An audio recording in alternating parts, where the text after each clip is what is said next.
Today, let's talk about 10 affordable fragrances that you've probably never heard of. Let me start off by saying this is not a ranked list. I typically don't do ranked lists. So we're just going to pick and start talking. And number one is Shagaf Oud Tonka. Most of these are clone fragrances, which just means that they're trying to smell like something that is more expensive. And this one is a clone fragrance of BDK's Velvet Tonka.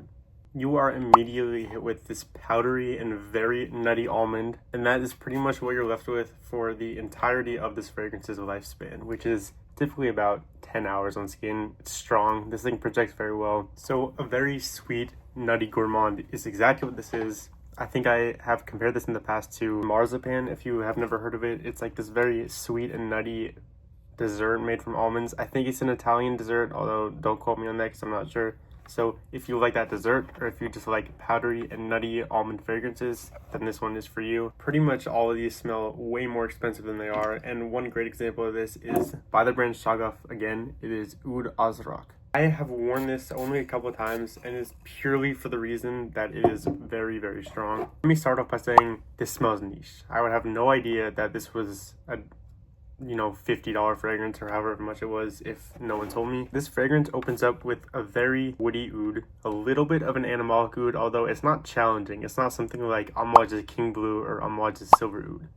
You also get a very nice honey that kind of comes down from the top all the way down to the base. It follows the fragrance throughout, and it is very smooth. It's very high quality, and let me tell you, if you like oud and if you like honey, you will like this. Apparently, this is inspired by Montal's Honey Oud, which I have not smelled the original, so I can't say whether it's, extremely accurate or not. But what I can tell you is oud, honey, and there is a very nice earthy patchouli note. However, it's not there throughout the entirety of the fragrance's life, so it's definitely heavy on the oud and the honey.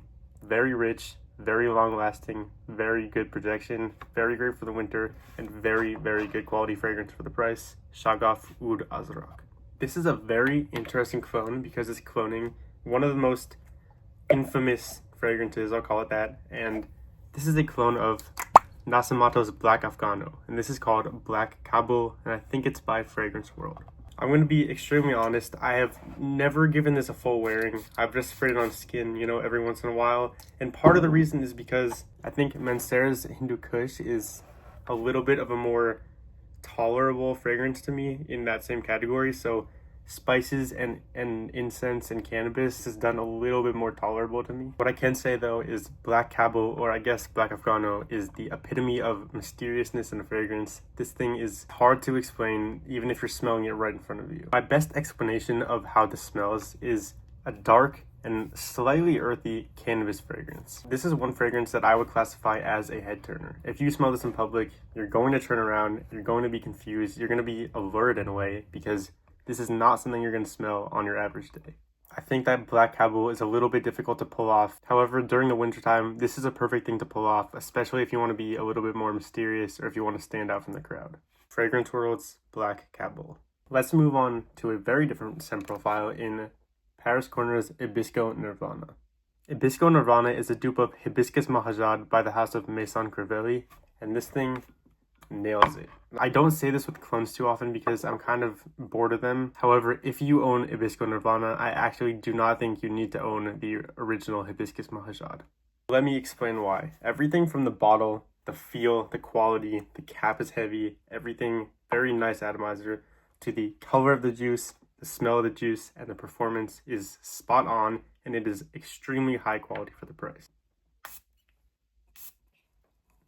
So what you're going to get in both Hibisco Nirvana and Hibiscus Mahajad is this very, very powdery and sweet floral hibiscus jammy type of fragrance. Hibisco Nirvana smells like hibiscus jam, and this thing lasts about 16 hours on skin, no joke. Lasts like a week or more on clothes. This thing will last through a shower. The projection is very large, but not in a way that's going to assault the people's noses around you. It's soft and smooth but loud projection at the same time. So this is also an extrait de parfum, just like the original, I believe. So if you want a real bang for your buck, and if you love that Hibiscus Mahajad scent profile, check out Paris Corner's Hibisco Nirvana. Do you like Oud Satin Mood by Maison Francis Kirk de Jean? Then check out Barakat Satin Oud. Now, I think that this is one of the most hilarious bottles. This is, like, you would not know this is not the same as the original if you were not looking very closely. The only difference really is the size of the bottle, which is this is 3.4 ounces, and I believe that the original is 2.1 ounces or some kind of odd size. However, in terms of scent profile, this thing gets within 95% to the original.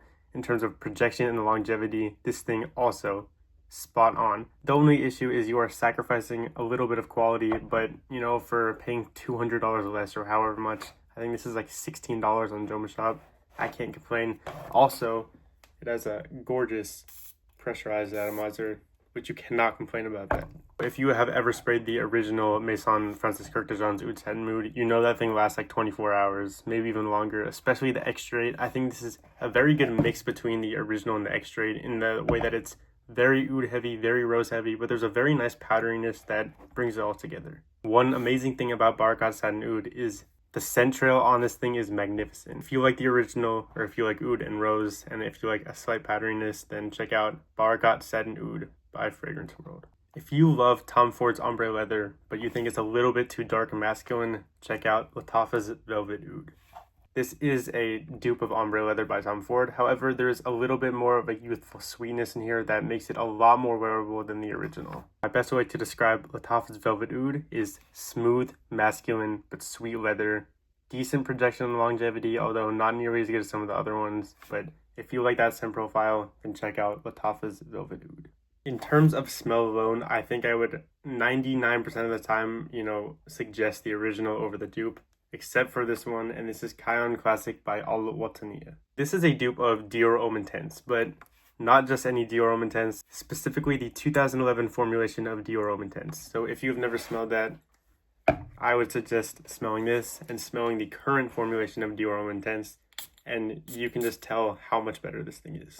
I would not suggest buying this over the current formulation of Dior Homme Intense, just because the new formulation of Dior Homme Intense is a little bit watered down or a little bit less interesting. It's just because Al Wataniya has absolutely mastered this formula. Although I am not a perfumer, to my nose, I would not be able to tell the quality difference between this dupe and the original designer fragrance. Maybe if I were smelling them side by side, I could tell a little bit of a sharpness difference, but this is probably the highest quality dupe on my entire list. So if you have been searching for that perfect formulation of Dior Homme Intense and you don't want to spend like $300 on eBay and risk getting scammed, try Al Wataniya's Kion Classic. One of the most unique on this list, also by the house of Lattafa, is Blue Oud. I do not think this is a dupe of anything, or if it is, then I don't know what it's a dupe of. This is actually one of the fragrances that got me into the fragrance game, I think like a year or two ago. I've been smelling fragrances and I've loved fragrances for like 10 years, but recently, like to start off my real obsession in YouTube and TikTok and all these things, Blue Oud by Lattafa was actually the thing that did it. I have a very funny story about how I found this fragrance out. I was in my local mall and I was in the fragrance shop just looking around to see if I could find anything that I really liked, and the person working there showed me this fragrance. He sprayed it on the tester strip, he gave it to me. I smelled it and I was like, this thing is absolutely disgusting. Like I was kind of baffled. I was like, what is this? Whatever. So I was looking around some more, trying out a bunch of things. I had like 8 samples in my hand at that point. I was kind of going back and smelling them. I smelled this again and I was like, I don't know what that is, but ring me up right now. I didn't remember it was this one, but I was like, I don't know what had happened between the opening and like a couple minutes later on when it started to dry down, but this is incredible. The best way I can describe the scent profile is oud and apple, and it's a very interesting combination that is not found in very many fragrances. I don't think it's a dupe of anything. I think this is kind of just Lattafa saying like, screw it, let's just create something interesting. I know not everyone's a huge fan of this, but I love this. I actually influenced a couple of my friends to buy this because they liked it so much on me. So if you want something interesting, Blue Oud by Lattafa. I didn't even realize this, but the last two are also from the house of Lattafa, and this is Opulent Oud of the same line as the Blue Oud from Lattafa as well. This is a clone of one of the private lines of like the Armani Privé line. First of all, rest in peace Giorgio Armani. I saw that he passed away today, so rest in peace. But I'm not sure which exact fragrance this is cloning, but it's a very, very jammy oud and rose. I know I have a couple like that on my list, and this is not like too much different from your normal oud and rose, but it's very high quality. So check this out if you like oud. Check this out if you like rose. Check this out if you like saffron, actually. Very heavy on the saffron. Lattafa's Opulent Oud. And last but not least, also by the House of Latafa, is Rogba Wood Intense. Licorice, caramel, Gaiac wood. That's what you're getting in this. And let me tell you, this thing is very, very sweet. This smells exactly like a licorice candy with caramel drizzled right over it, and then a very nice, sweet, and a little bit of a smoky, woody dry down. And that is all it is. It's a little bit of a linear scent besides the woodiness coming out in the dry down. If that sounds intriguing to you, if you like sweet scents, if you don't want to spend $500 on, Bond Number 9's New Harlem, but if you want another sweet gourmand, check this out, Rogba Wood Intense by Latafa.